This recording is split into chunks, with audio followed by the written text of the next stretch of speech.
मीटिंगमध्ये Republican student union federation all इंडियाच्या मीटिंगमध्ये ठराव पास झाला की बाबासाहेब आंबेडकरांचं नाव मराठवाडा विद्यापीठाला द्या.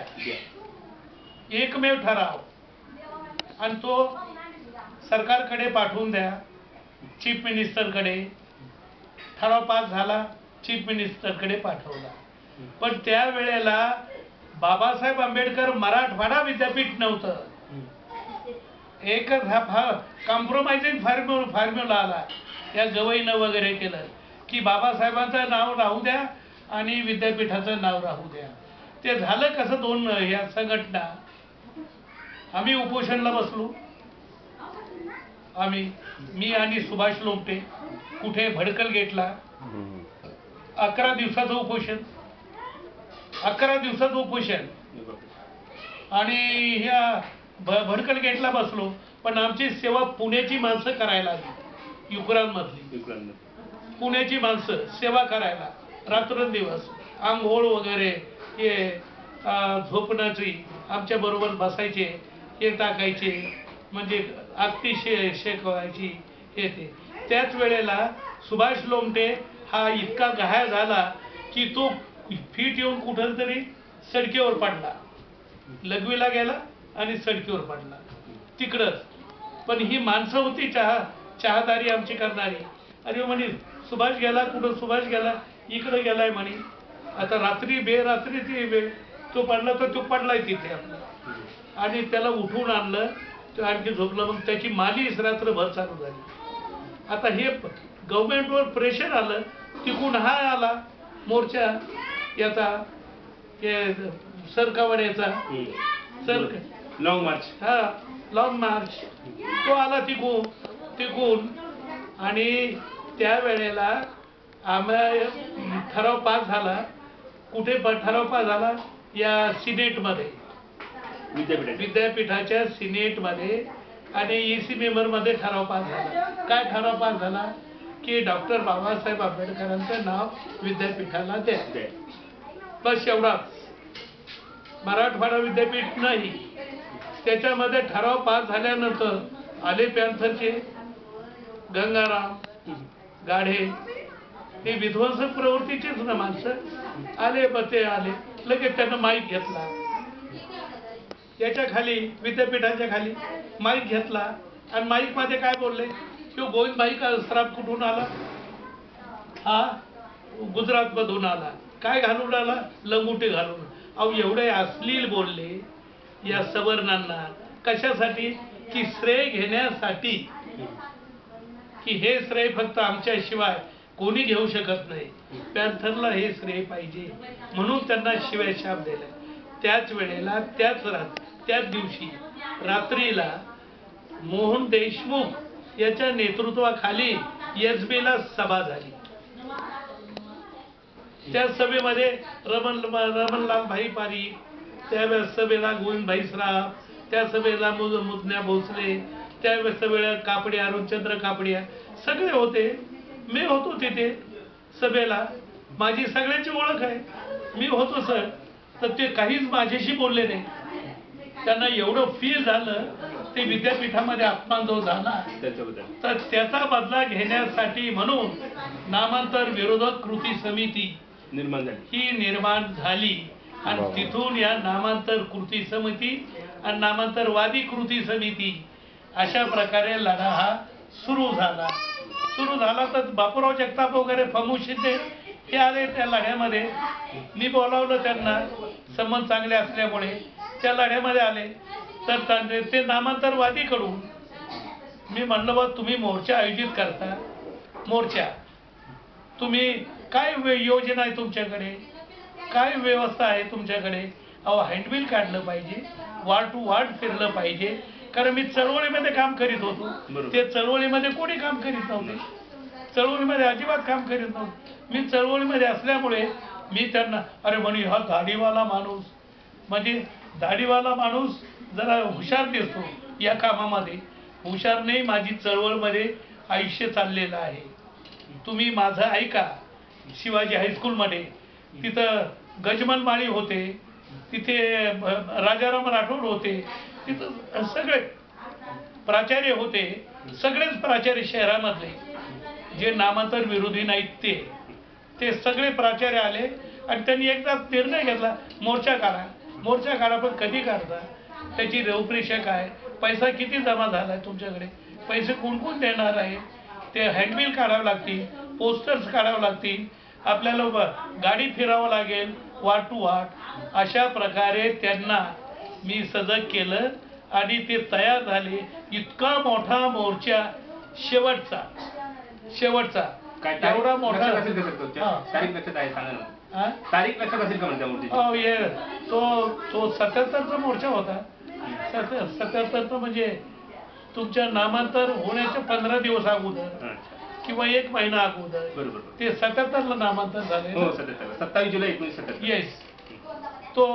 तर त्याच्या अगोदर जास्तीत जास्त 1 महिना अगोदर असं धरा फारतं.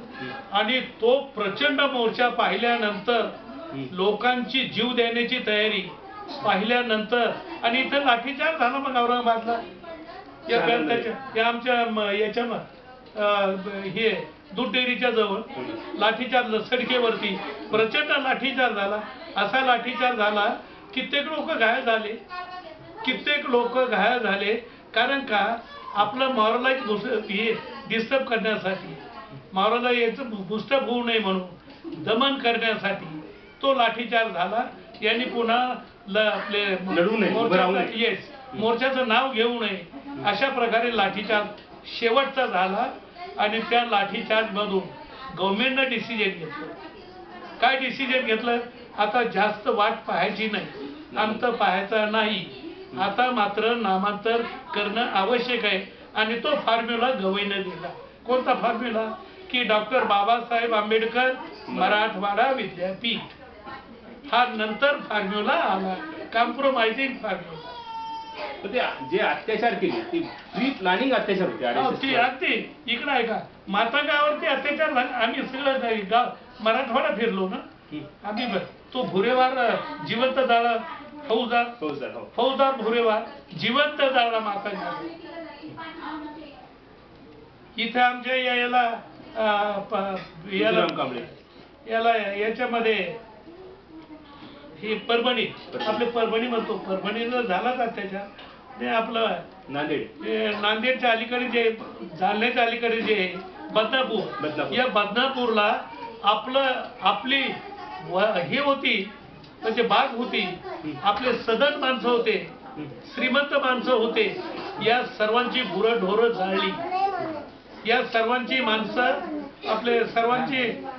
तर पळून आले, परंतु हे सगळं शेत नांगरलं, त्यांचं सगळं शेत, आणि त्यांना देशोधडीला लावलं.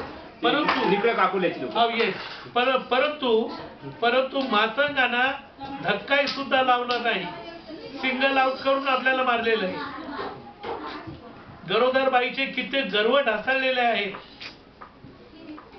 बलात्कार झालेले आहेत. ही वस्तुस्थिती मी सांगत आहे, याच्यामध्ये अतिशयोक्ती अजिबात नाही. जे घडलेलं आहे, घडलेली घटना आहे, ती प्रत्यक्ष आम्ही पाहिलेली आहे. आम्ही त्या शहरामध्ये गेलो, त्या खेडेगावामध्ये गेलो, त्या जळकोटला गेलो, त्या येंगूरला गेलो, त्या येडशीला गेलो, चौकडे आम्ही फिरलो आणि हे प्रत्यक्ष पाहिलं. आमच्या डोळ्यातून आम्ही 3 दिवस भाकर खाल्ली नाही. हे सगळं दृश्य पाहून 3 दिवस भाकर खाल्ली. अशा प्रकारचा हा अहंकार झाला. आणि त्याच्यानंतर हे नामांतर झालं. केवळ हे नामांतर का बिघडलं, का अडचण आली? 17 वर्षे एखाद्या राष्ट्रासाठी जर आपण हट्ट धरला असता, जर आंदोलने केली, एका राष्ट्रासाठी जर केली असती, तर ते राष्ट्र आपल्याला मिळालं असतं. पण 17 वर्षे केवळ मुख्यमंत्र्यांच्या सभेमध्ये तर मी डायरेक्ट बोललो, शरद पवार, आमची काय मागणी आहे? फक्त नामांतराची मागणी आहे. कोट्यावधी लोकांची निस्वार्थतेची मागणी आहे. काय स्वार्थ होता नामांतराच्या याच्यामध्ये? काय आम्हाला काही देणार होतात का? तुम्ही सत्ता देणार होतात का? हे देणार होतात का काही आम्हाला मंत्रीपद वगैरे? ही निस्वार्थतेची कोट्यावधी दलितांची मागणी आहे. त्या गंगाधरच्या पुढे म्हणला आणि अर्जुन डांगळे वगैरे, अरुण कांबळे वगैरे ही सर्व मंडळी याच्यामध्ये होती.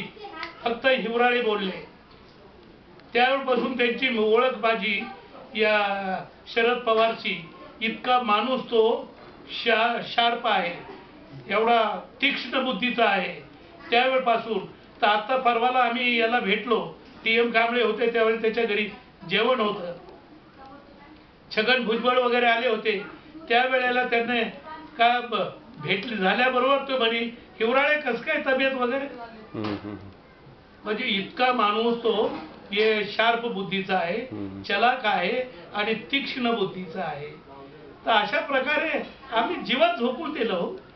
मला सांगा सर्व्हिस मी कधीच तमा बाळगली नाही. की मी मराठवाडा विकासाच्या आंदोलनामध्ये RPIचं नेतृत्व केलं आणि जेलमध्ये गेलो. किती दिवस? 11 दिवस.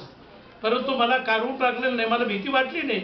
आणि ST प्रधान हे BH गायकवाड हे पळून आले. ये पढ़ून आले, ये तो हकीकत है, रियलिटी है, इसमें कोई शक नहीं है. ये वस्तू वास्तव आहे. मी आता मला बडेपणा तुमच्या पुढे सांगून तामरपट थोडंच मिळणार आहे. काही बक्षीस मला मिळणार आहे किंवा काही हे मिळणार आहे? बिलकुल नाही. तर तेच एकमेव की बाबासाहेबांच्या साठी आपण जान की कुर्बानी कर देंगे, हाच एकमेव ध्यास आणि आजपर्यंत तोच ध्यास आहे. प्रकाशरावला सांगितलं मी, प्रकाश आंबेडकरांना, अहो म्हटलं तुम्ही जनरल सेक्रेटरीशिप देता ऑल इंडियाची, मी सुद्धा क्वालिफाईड आहे, मी प्राध्यापक आहे. तुमचे प्राध्यापक मंडळी कॅरेक्टर लेस आहे.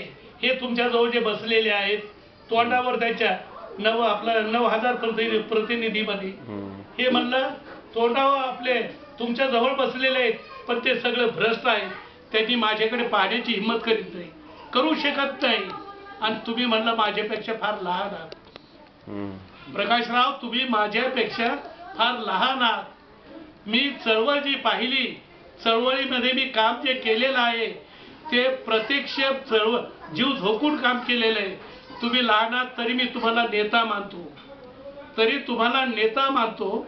आणि माझी एकच अपेक्षा आहे शेवटची, की ऑल इंडियाचं जनरल सेक्रेटरीशिप मला दिलं पाहिजे. तुम्ही मला दिलं पाहिजे आणि माझा हक्क आहे, अधिकार आहे. कारण इथे मला सांगा बसलेल्यापैकी कोण सिनियर मेंबर आहे, कोण चळवळीमध्ये सिनियर मेंबर आहे? एवढा माझे सर म्हणजे 77 वर्षाचं वय माझं आहे, तर कोण एवढा सिनियर मेंबर आहे? मला ते पद द्या. अजून माझ्यामध्ये उर्मी आहे. तुम्ही पद देणार नाही हे मला कळून चुकलेलं आहे. कारण की तुम्ही या कळपामध्ये शिरलेला आहात. या कळपाचा तुमच्या कळप वरती आहे, डोक्यावरती.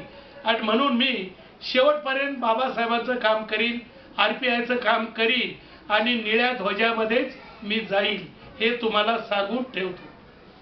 आता नाव घेतात की हिवराळ्यांचं कसं चाललंय. आता सध्या आले औरंगाबादला, कधी विसरत नाही तो. कार्यकर्ते येऊन मला सांगतात की सर काय बाळासाहेबांचं प्रेम आहे तुमच्यावरती. असा माणूस आहे.